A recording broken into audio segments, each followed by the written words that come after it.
సనాతన బంధువులందరికీ నమస్కారం. నా పేరు బొలిశెట్టి చేతన, భీమవరం. షడ్రుచుల సమ్మేళనమైన ఉగాది ఊసులు ఒకసారి గుర్తు చేసుకునే ప్రయత్నం చేద్దాం.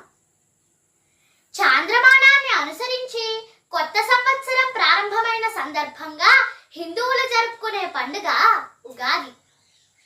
సనాతన ధర్మం ప్రకారం ఉగాది రోజునే బ్రహ్మదేవుల వారు సృష్టిని ప్రారంభించారు.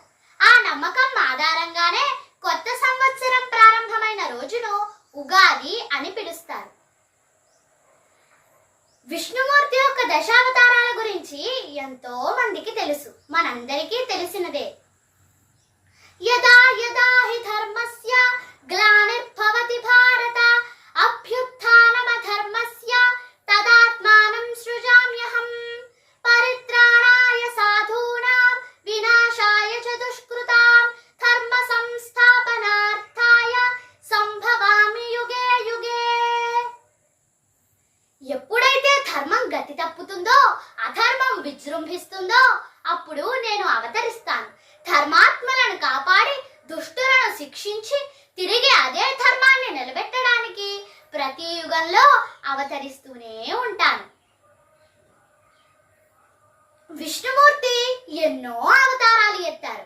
అందులో ధర్మాన్ని నిలబెట్టడానికి మాత్రం 10 అవతారాలని ఎంచుకున్నారు. వాటిలో మొదటి అవతారమే మత్స్యావతారం. బ్రహ్మదేవుల వారు ప్రతి ఉదయం సృష్టి నిర్మాణం మొదలుపెట్టి ఆ రోజు పూర్తయ్యేసరికి సృష్టించే కార్యమును ముగించి యోగ నిద్రలోకి వెళ్తారు. అప్పుడు ప్రళయం వచ్చి సృష్టి అంతమైపోతుంది. మరునాడు మరలా అదే సృష్టిని తిరిగి సృష్టించడం ప్రారంభిస్తారు. ఇలా బ్రహ్మదేవుల వారి జీవితంలో గడిచే ఒక రోజును ఒక కల్పం అంటారు. మనకు ఒక సంవత్సరం బ్రహ్మగారికి ఒక్క రోజుతో సమానం. బ్రహ్మదేవుల వారు విశ్వమును సృష్టించడం అనే తన పనిని పూర్తి చేసి యోగ నిద్రలోకి వెళ్తారు. సరిగ్గా అదే సమయానికి సోమకాసురుడు అనే అసురుడు బ్రహ్మదేవుల వారి చేతిలోని 4 వేదాలు అనగా ఋగ్వేదం, యజుర్వేదం, సామవేదం, అథర్వణ వేదాలను చూస్తాడు. ఈ 4 వేదాలు సృష్టికి మూలం. అంతేకాక మనిషి ఎలా జీవించాలనే విషయాలను తెలియపరుస్తూ వారిని సత్వగుణ సంపన్నులుగా మారుస్తాయి. మానవులు పురోగతి చెందటం సోమకాసురునికి నచ్చలేదు.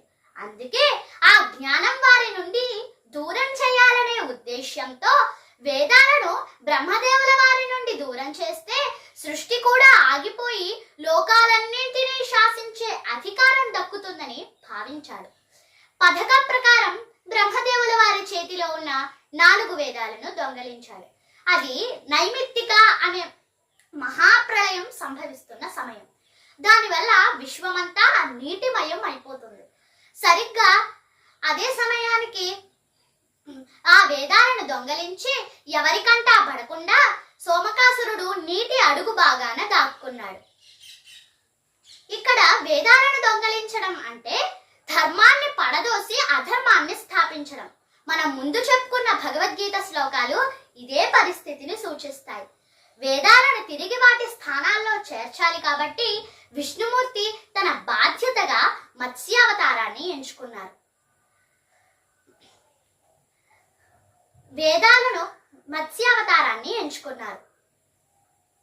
ఉత్తముడైన భూమిని పరిపాలిస్తున్న సత్యవ్రతుడు అనే మహారాజు గారు ధర్మాన్ని స్థాపించడానికి, ధర్మాన్ని రక్షించడం కోసం తన పాత్ర పోషించాల్సిన సమయం మొదలైంది. ఒకనాడు సత్యవ్రతుల వారు కృతమాల అనే నదీ తీరంలో స్నానం చేస్తున్నప్పుడు దోసిటలో ఒక చిన్న చేప పిల్లను పట్టుకున్నారు. ఆ చేపపిల్ల క్రమక్రమంగా తన శరీరాకృతిని మైళ్ళ కొద్దీ పెంచడం గమనించిన సత్యవ్రతుల వారు ఆశ్చర్యపోయారు. ఆ మత్స్యం విష్ణుమూర్తి యొక్క అవతారంగా గ్రహించాడు. విష్ణుమూర్తి ప్రత్యక్షమై సత్యవ్రతునితో, సత్యవ్రత, నేను ఒక మహత్కార్యాన్ని చేపట్టడానికి ఈ రూపం ధరించాను. ఇవాల్టి నుండి 7 రోజుల్లో మహాప్రళయం వల్ల 3 లోకాలు నీటిమయం అయిపోతాయి. సరిగ్గా భూలోకం ఆ ప్రళయంలో మునిగిపోతున్నప్పుడు ఒక నావ తేలుతూ నీ దగ్గరకు వస్తుంది. అది నిన్ను చేరుకున్న వెంటనే వివిధ రకాల అన్ని రకాల ఔషధ అంతేకాక సప్త ఋషులను కూడా నీకు తోడుగా తీసుకురా. అలా సప్త ఋషులను కూడా నీకు తోడుగా తీసుకురా. సరిగ్గా ఆ సముద్రపు అలలు ఆవేశంగా పొంగుతూ ఉండగా మీ రక్షణకై నేను వేచి ఉంటాను. నన్ను చూసిన వెంటనే వాసుకి అనే సర్పాన్ని తాడుగా చేసి నావను నా కొమ్ముకు కట్టు. బ్రహ్మదేవుల వారి జీవితంలో ఈ ఒక్క రాత్రి గడిచే వరకు నేను నీ నావకు మార్గాన్ని చూపిస్తాను అని అంతర్ధానమయ్యారు. విష్ణుమూర్తి మత్స్య రూపంలో ఆ నావను తన రెక్కల కింద ఉంచి కాపాడుకుంటూ వచ్చారు. ఆ చేప చేస్తున్న పనికి సత్యవ్రతుల వారు సంతోషంలో మునిగిపోయి విష్ణుమూర్తికి నమస్కరించి, ఓ పరంధామ, నువ్వు చూపించే ఇదే కరుణ వల్ల అజ్ఞానంతో నిండిపోయిన మానవులు అతి సులువుగా మోక్షాన్ని పొందుతారు. మనిషి మనస్సును చీకటి నుండి వెలుగుకు తీసుకువస్తావు. అలాగే నిన్ను చేరాలనుకునేవారు ఏ మనిషి అయినా నీలో ఒక భాగమని తెలుసుకునేట్టు చేసే ఆత్మ విద్యను బోధిస్తావు కదా, దానిని నాకు వివరించండి. అలాగే మనిషిని మాయలో కట్టిపడేస్తున్న అహంకారం, మమకారం అనే చిక్కుముడుల నుండి ఎలా బయటపడాలో చెప్పండి అని సత్యవ్రతుల వారు అడిగారట. అప్పుడు సత్యవ్రతుల వారి భక్తి శ్రద్ధలను గమనించిన విష్ణుమూర్తి తన బాధ్యతగా భావించి వారికి బ్రహ్మ విద్యను బోధించారు.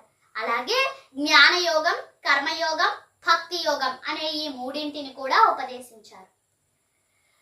విష్ణుమూర్తి మత్స్య రూపంలో సోమకాసురుణ్ణి అంతం చేసి ప్రళయకాలం పూర్తి కాగానే వేదాలను తిరిగి బ్రహ్మదేవుల వారికి అందజేస్తారు. అక్కడితో బ్రహ్మదేవుల వారికి ఒక కల్పం పూర్తయింది. బ్రహ్మదేవుల వారు తన బాధ్యతగా తిరిగి అదే సృష్టిని మరునాడు మళ్ళీ సృష్టించడం మొదలు పెడతారు. ఇదంతా ఈ కథంతా, ఈ విషయమంతా చైత్రశుద్ధ పాడ్యమి రోజున జరిగినది కనుక అది యుగానికి మొదలు కావడంతో ఆ రోజు యుగాది అయ్యింది.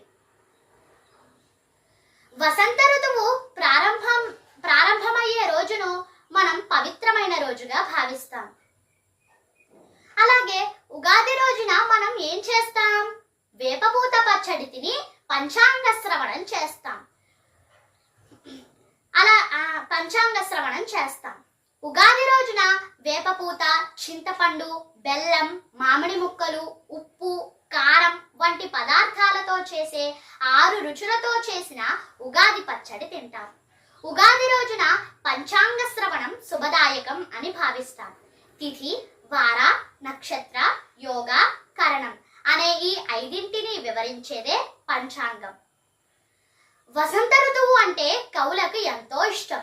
వారిలో దాగున్న కవితా శక్తిని ఆ రోజు గుర్తు చేసుకుంటూ, ఉగాది రోజున గుర్తు చేసుకుంటూ ఈనాటి కవులు ఒక చోట చేరి తాము రాసిన కవితలను వినిపిస్తూ ఉంటారు.